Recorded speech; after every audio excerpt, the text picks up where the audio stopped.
voy a presentar ya a mi primer invitado y vamos a hablar con él de varios temas. Él es el doctor Víctor Cubas Villanueva. Él, como ustedes saben, ha sido fiscal un tramo muy largo de su vida profesional, pero lo ha compartido con la docencia universitaria y es una persona además que ha escrito mucho sobre derecho y ha trabajado en el Ministerio Público en distintas áreas, en temas de corrupción, en temas de criminalidad organizada, en temas de terrorismo, en fin, tiene un conocimiento muy importante en ese sentido también.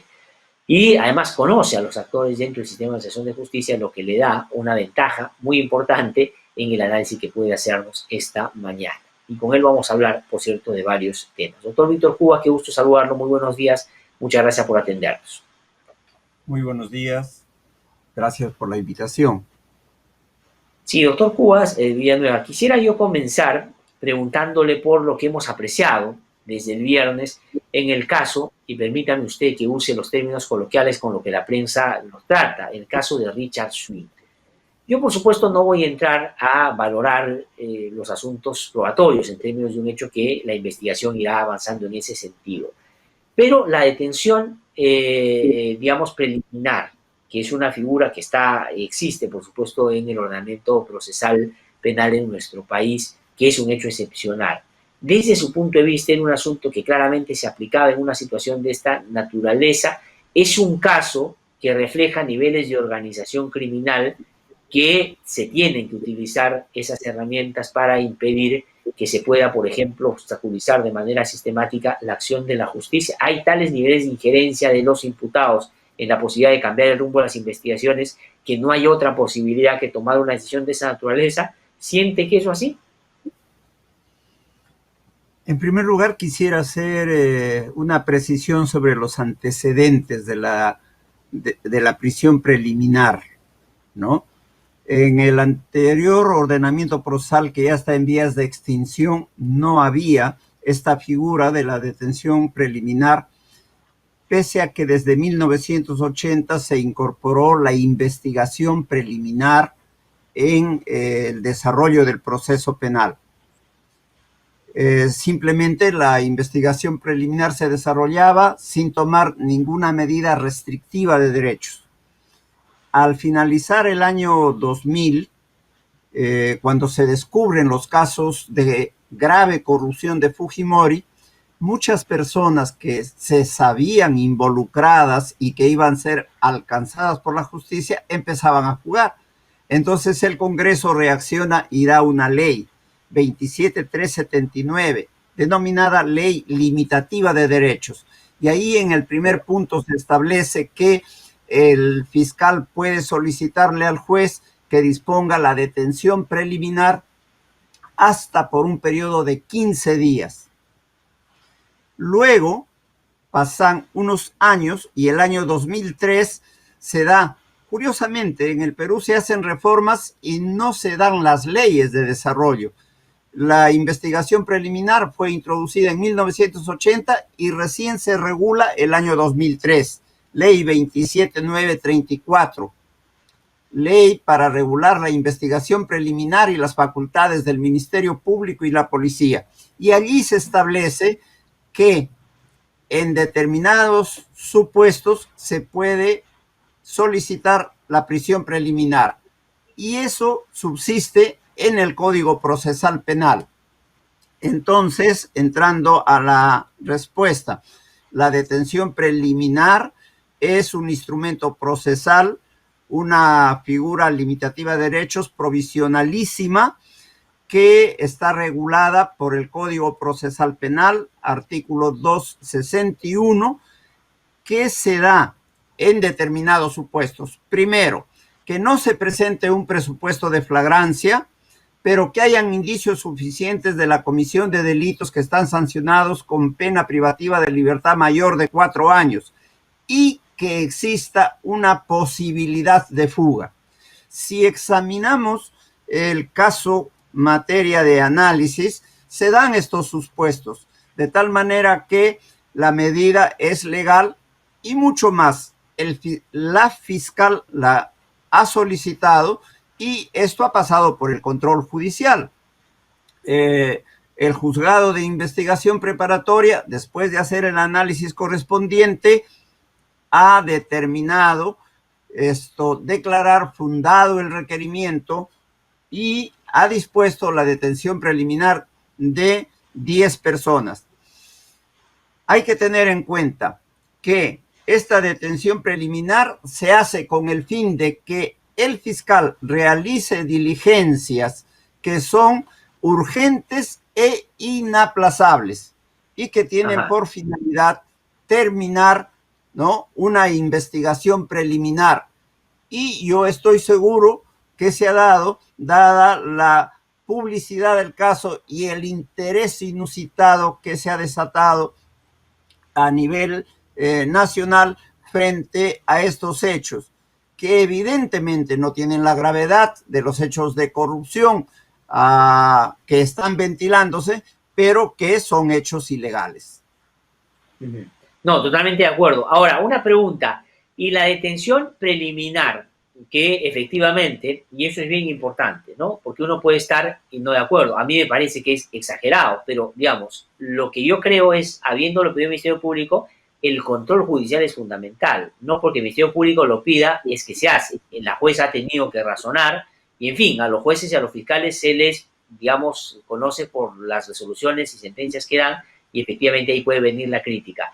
Pero lo habitual es, doctor Cubas, y ahí le pregunto, porque usted ha dicho que la detención preliminar es para desarrollar diligencias en el cortísimo plazo que son imposibles de postergar. Pero lo habitual, lo que sucede en buena parte de los casos, es que esto después se pide, se amplíe, porque no terminan de hacer las diligencias. Y casi, como una cuestión lógica, después se pide la prisión preventiva de las personas que están involucradas en el caso concreto. Ese tránsito, que sucede muy frecuentemente, es desde su punto de vista un asunto que podría aplicar en un caso de esta naturaleza. Y la segunda es que siempre tiene que ser natural que lo uno le siga a lo otro, o podría en el camino decir el Poder Judicial, no, con 7 días es suficiente, ahora que investiguen con las personas en libertad, en fin, y no avanzar en una prisión preventiva. El plazo de prisión preventiva actualmente es, en principio, por 72 horas. Esta es una modificación que la dio este gobierno cuando lo presidía Kuczynski, con una posibilidad de ampliación por 7 días. No hay más ampliación. Entonces podría ser, en este caso lo han pedido, de hecho por 7 días, y no puede ser más de 7 días. No necesariamente la prisión preliminar va a dar lugar a un pedido de prisión preventiva. Lo que le va a permitir es cerrar la investigación preliminar y decidir qué hacer luego. La alternativa es entonces que luego la Fiscalía formalice la continuación de la investigación preparatoria, y acá podría determinarse en teoría que del conjunto de investigados pasan a investigación preparatoria algunos y no otros, ¿no?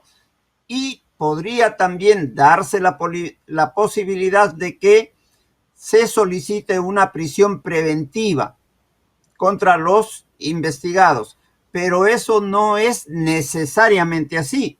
Podría cerrarse la investigación preliminar y continuarse la investigación preparatoria con otra medida de coerción. De acuerdo. Ahora, ¿y ese tiempo en el que se va a determinar esto, en qué condición están las personas detenidas? Porque si ya se detuvo a las personas el viernes, ¿desde cuándo cuentan los 7 días? Porque si se cuenta viernes, sábado, domingo, lunes, estamos en el 4.º día. O sea, si el jueves de esta semana tendría que hacerse todo lo que el Ministerio Público pensaba era urgente, y después ver qué suerte corren, por decirlo de alguna manera, los que están siendo investigados en este caso.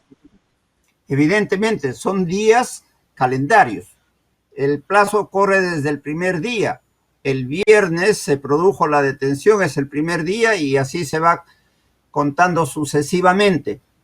La detención preliminar, por eso, es una medida provisionalísima. El fiscal tiene que tener mucho cuidado al plantearla e igualmente, y con mayor razón el juez al concederla, porque esta es una medida extrema y debe permitirles cerrar la investigación al fiscal, dar por concluidas las diligencias preliminares para que decida qué hacer, o continúa la investigación preparatoria o archiva la investigación, o decidir conforme a sus facultades.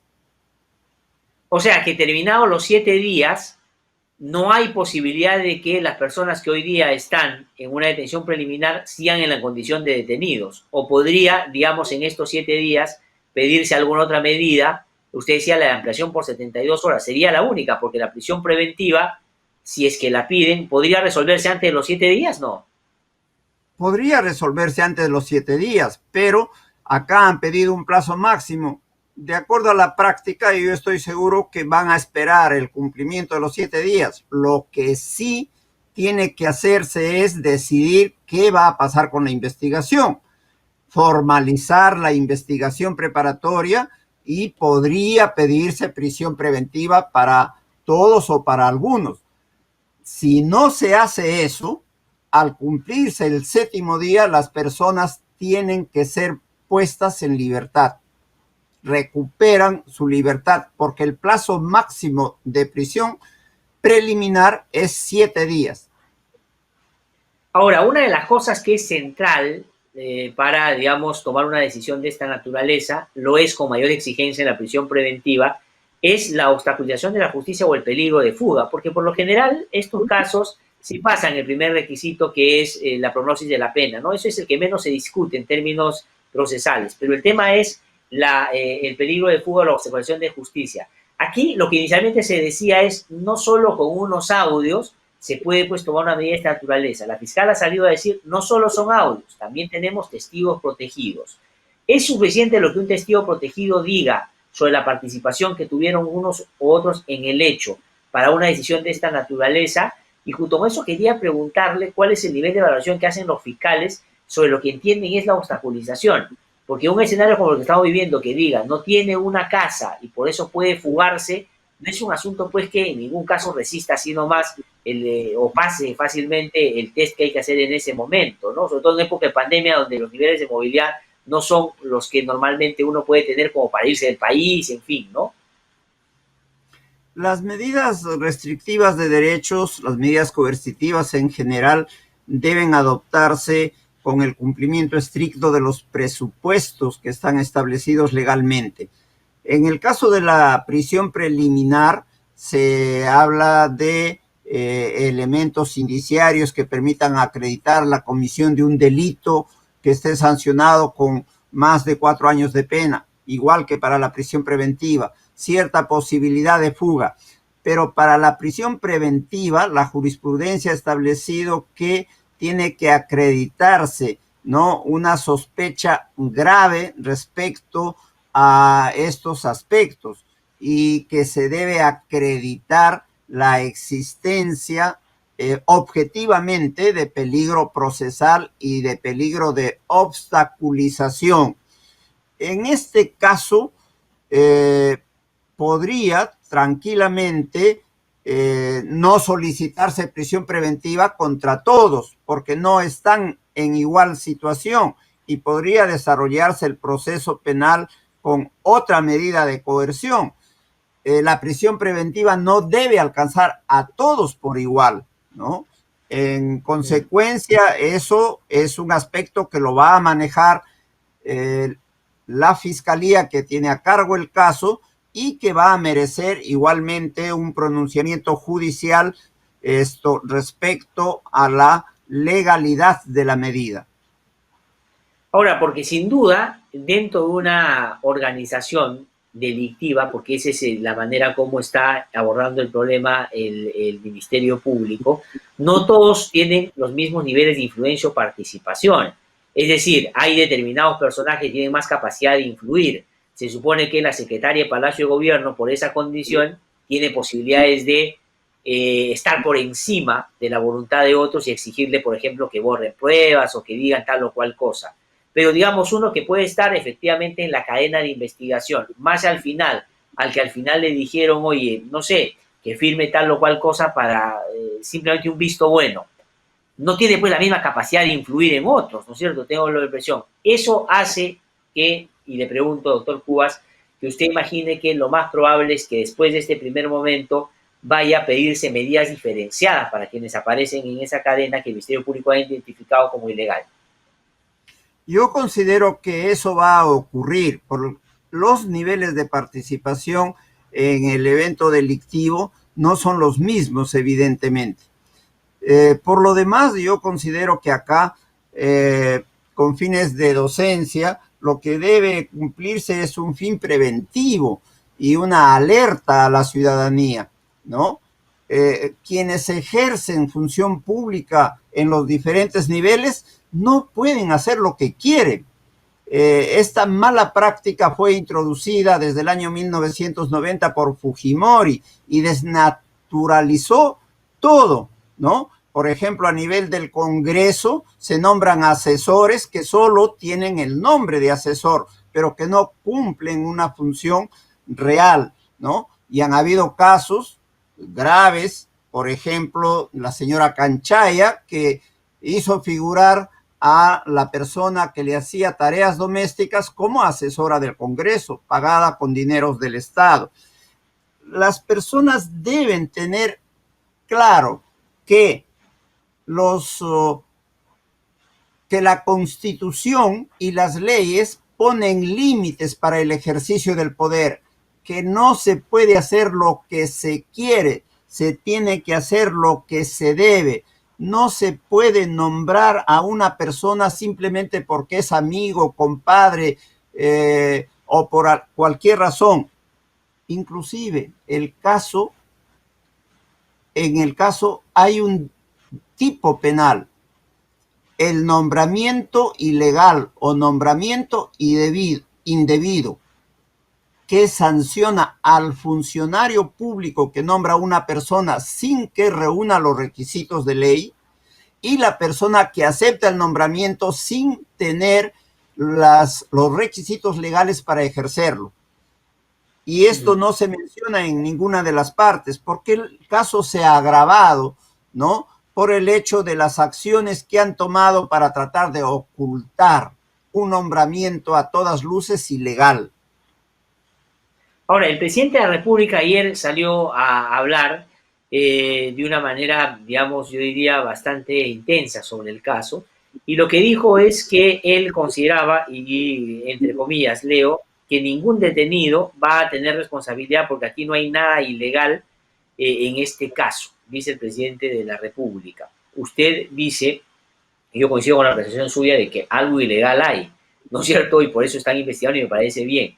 El asunto es qué opina sobre lo que dice el presidente por un lado y por otro lado, qué cosa o qué nexo se tiene que encontrar entre el hecho ilícito, que yo creo que sí fue, con la participación del presidente de la República para que éste pueda ser incorporado en las investigaciones. Porque lo que se dice es esto, ¿no? El presidente de la República pidió que contrataran a Swing y la secretaria de Palacio de Gobierno habló con la ministra de Cultura. La ministra de Cultura designó a los funcionarios para que hagan toda la contratación y de ahí viene toda la recatafila de personas que tuvieron que ver con la contratación misma. Esa es la teoría del caso, por decirlo de alguna manera. ¿Cuál es el nivel que hay que encontrar en el vínculo del presidente con el hecho? En principio yo pensaría que si se hubiese afrontado el problema fríamente, no estaríamos en esta situación.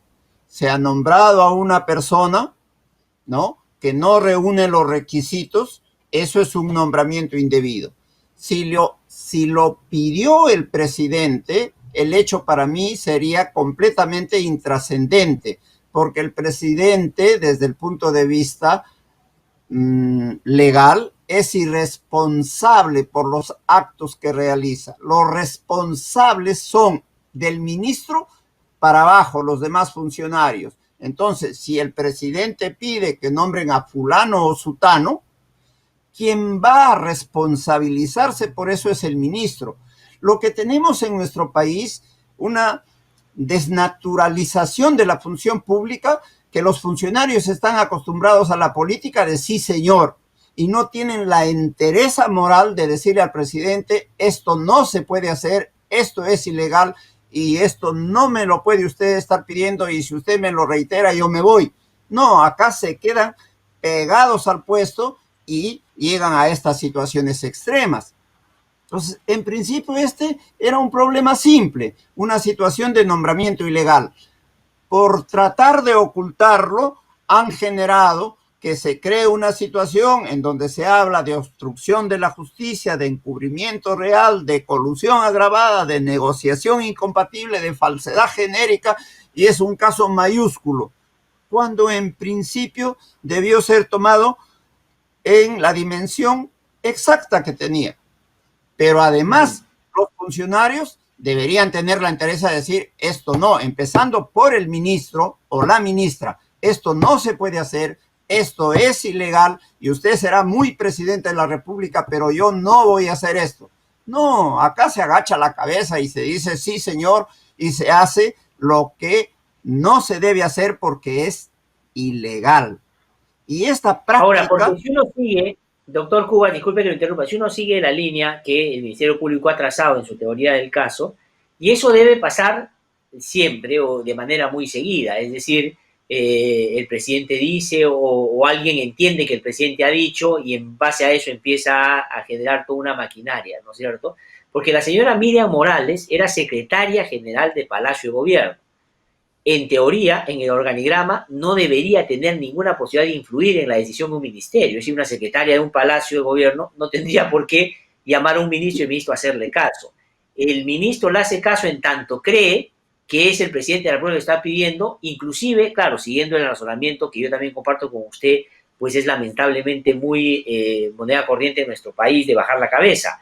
Pero lo que quiero decir es, aquí lo que puede suceder, porque a la ministra de entonces, la señora Balbuena, no la han incorporado. Y claro, la gente se ha extrañado de por qué no está en la misma condición de los 10. Porque claro, ella ha sido ministra, por tanto está aforada, ¿no es cierto? Y esta fiscal que ha pedido no tiene el rango para pedirle en el caso de ella. Pero podría dentro de poco sí solicitarse una cosa de esa naturaleza contra ella.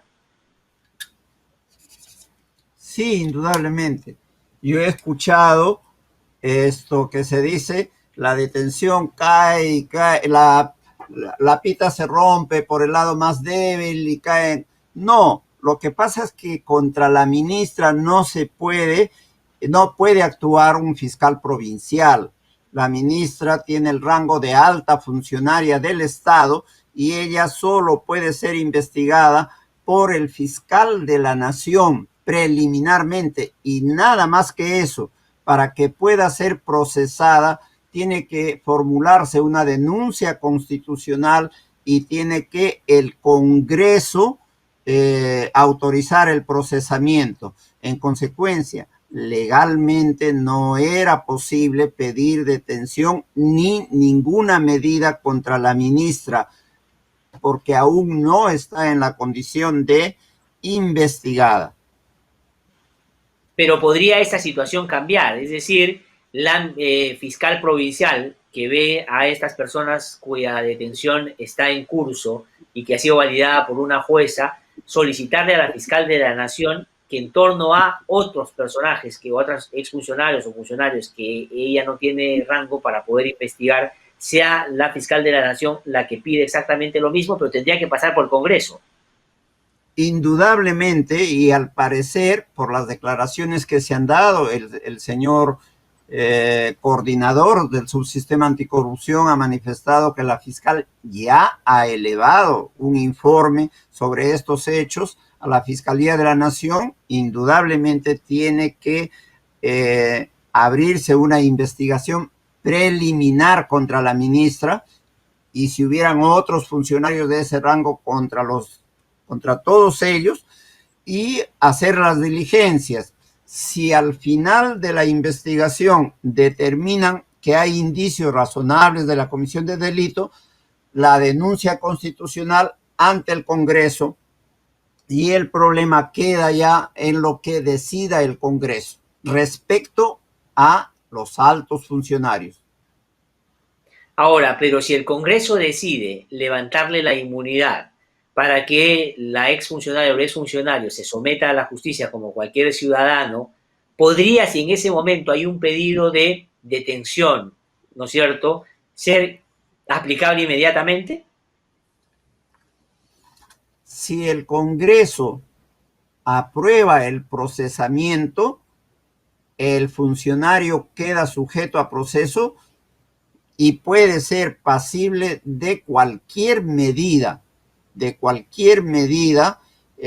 coercitiva que está contemplada en el Código, pero De solo acuerdo. después de que el Congreso apruebe el procesamiento. Antes no. Durante las diligencias preliminares, lo que podría hacerse es solicitar una única medida: el impedimento de salida del país. Un caso similar a lo que ocurrió con César Inostroza. La única medida que podía pedirse se pidió y se concedió el impedimento de salida del país. Ujú. Sí, pues, sí, sí, y lamentablemente vulneró eso y se escapó, ¿no? Lamentablemente. Ahora, quería preguntarle, porque me dicen en las redes esto, porque quisiera que quede claro su punto de vista, doctor Cubas. Le preguntaba sobre el vínculo que tiene que determinar el sistema de justicia entre el hecho delictivo y la actuación del presidente de la República. Usted ha dicho, claro, es una cosa mal manejada, el presidente es en ese sentido irresponsable, la responsabilidad va por debajo, pero al haberse administrado mal el caso, pues se ha generado actos de obstaculización que hoy día están siendo observados también por la justicia. Pero para que el presidente entre al caso, ahora no puede ser acusado, pero como investigado y posiblemente acusado a partir del 28 de julio, el próximo 29 de julio, ¿qué nexo tendría que probarse? ¿Cuál es el elemento que habría que encontrar para decir si tuvo que ver con este caso? Este es un hecho que ya ha sido materia de análisis, y si bien es cierto, el presidente de la República no puede ser acusado durante su mandato, salvo por los delitos que expresamente están contemplados en la Constitución, sí puede ser investigado. Lo que se ha manifestado es que en anteriores ocasiones, cuando han habido cargos formulados contra los presidentes de la República, se ha dispuesto por la Fiscalía de la Nación que la investigación se practique al término de su mandato. Pero también, y esto ya lo ha manifestado públicamente la fiscal de la Nación, en el sentido de que está evaluando y que podría eventualmente abrir una investigación preliminar. Nada más que ello, una investigación preliminar, porque esa es la facultad que tiene. Si encuentra indicios razonables de que el presidente tiene participación en estos hechos, tendría que hacer la denuncia constitucional, ¿no? Pero el presidente no podrá ser acusado hasta que no termine su mandato.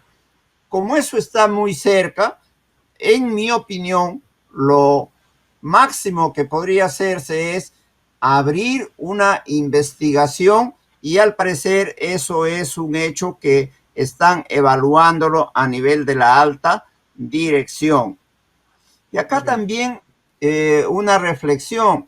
El presidente de la República también es un funcionario público, y el presidente de la República está para hacer cumplir y para cumplir la Constitución, y no puede estar pues en estas cosas menudas de violar la ley nombrando a personas que no cumplen con los requisitos legales, ¿no?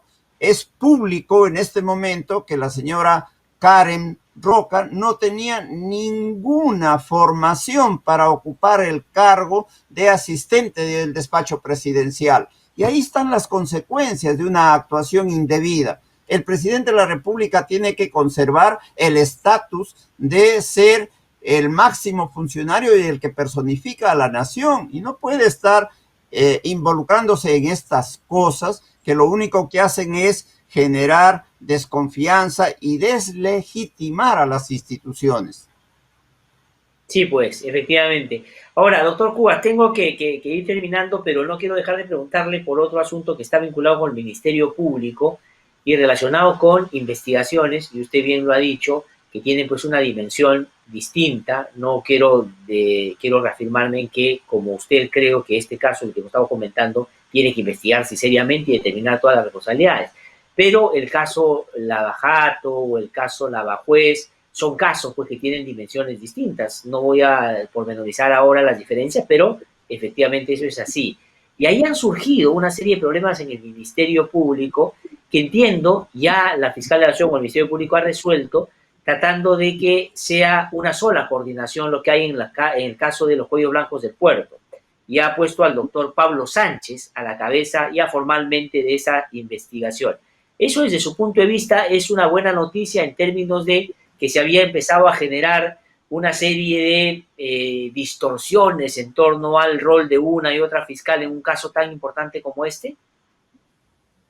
Evidentemente que es una buena noticia, porque el hecho de que haya un coordinador, pero esta es una situación muy especial, porque no es una investigación cualquiera. Esta investigación se lleva en 3 niveles: a nivel de la Fiscalía Provincial, a nivel de una Fiscalía Superior que tiene que investigar a jueces y fiscales de primera instancia, y a nivel de Fiscalías Supremas que investigan a altos funcionarios. Entonces, la Fiscalía Provincial tiene la obligación ineludible de coordinar con los otros despachos y de entregar la información que sea necesaria. Y al parecer esto no se ha estado cumpliendo, ¿no? Y ha dado lugar a ciertas irregularidades, como por ejemplo que un colaborador eficaz salga a reclamar la necesidad de que lo investigue tal fiscal porque asegura el éxito de la investigación. ¿En qué país vivimos? El mundo al revés. El colaborador eficaz, que es un miembro de una organización criminal, está diciendo que él quiere que se haga una investigación a fondo para que él sea sancionado penalmente por los hechos que ha cometido. Esto es inaudito y es inaceptable. Entonces, frente a estas situaciones, la fiscal de la Nación ha tomado medidas como reforzar el equipo, exigirle que muestre avances y una de las últimas medidas, nombrar como coordinador al doctor Pablo Sánchez, ex fiscal de la Nación, para que él sea el que coordine la actividad de todos los niveles y realice un conjunto de acciones que permitan que dentro de los plazos procesales, ¿no?, dentro de los límites establecidos por la ley, se entreguen resultados que no se están conociendo hasta este momento, para que se rectifiquen las cosas en las que se está incurriendo y que no deben ocurrir, como es la tramitación de los procesos de colaboración eficaz. Este es un tema muy sensible y merecería un programa especial para hacer un análisis más profundo y que la ciudadanía conozca cómo están avanzando las investigaciones o qué problemas se van teniendo, pero al mismo tiempo que sepa que detrás de toda esta situación los investigados están viendo la posibilidad brillante de deslegitimar las investigaciones, de traerse abajo el proceso con miras a generar impunidad. Sí, pues, y eso es lo peor, pues. O sea, yo creo que todo lo que apunte en esa dirección lo van a aplaudir los corruptos, los mafiosos. O sea, lo que hay que tratar de evitar es justamente eso, ¿no? Lo importante aquí es que se avancen las investigaciones. Pero efectivamente le tomo la palabra y a ver si más adelante hacemos una cosa más extensa y más a profundidad sobre este caso, ¿no? Doctor Víctor Cuba, le agradezco muchísimo por toda la explicación previa. Creo que quienes nos han escuchado esta mañana han podido contextualizar debidamente de qué se trata y efectivamente saber frente a qué tipo de caso estamos en este momento. Muchísimas gracias. Ha sido el doctor Víctor Cuba Villanueva que ha conversado con nosotros esta mañana. Ustedes lo han escuchado ahí dando todo un detalle de cómo ver en perspectiva este caso que por estos días nos ocupa. Suscríbete a nuestro canal de YouTube, búscanos como IDL Radio y activa las notificaciones para ver No Hay Derecho en Vivo.